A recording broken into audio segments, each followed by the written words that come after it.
So, Taylor, we just talked about keeping records for home renovations, which can get pretty complex. But imagine adding another layer of complexity: digital assets. This brings us to our next scenario: the investor's digital asset portfolio. Our listener this time is an investor juggling stocks, cryptocurrencies, and NFTs.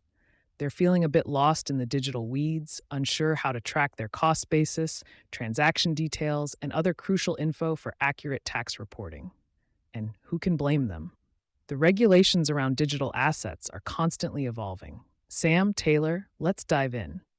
My first question is, what are the specific record-keeping requirements for digital assets like cryptocurrencies and NFTs? Alex, the core principle is the same as with traditional assets. Maintain comprehensive records to substantiate your tax filings. For digital assets, this includes the date of acquisition, the cost basis, what you paid, the date of disposal, when you sold or traded, and the proceeds from that disposal. For NFTs, you also need details about the creator, the platform where it was purchased, and any associated metadata. So if I bought Bitcoin on multiple occasions at different prices, I need to track each purchase separately? That sounds like a headache. Exactly. This is where things can get tricky, especially if you're active on multiple exchanges.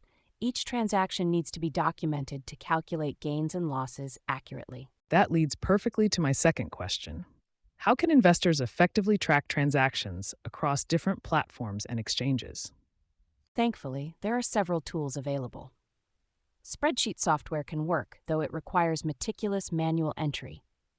Dedicated cryptocurrency tax software is often a better option as it can integrate with exchanges, automate transaction imports, and calculate cost basis using different methods like FIFO, first in, first out, or LIFO, last in, first out. FIFO and LIFO. This reminds me of what we about inventory management. So the same principles apply here? Precisely. The way you choose to account for your asset sales impacts your tax liability. That's a great connection, Taylor, and brings us to the final question. What are the tax implications of different digital asset transactions? Buying, selling, staking, for example. Buying itself is not a taxable event. Selling, as we've discussed, triggers capital gains or losses.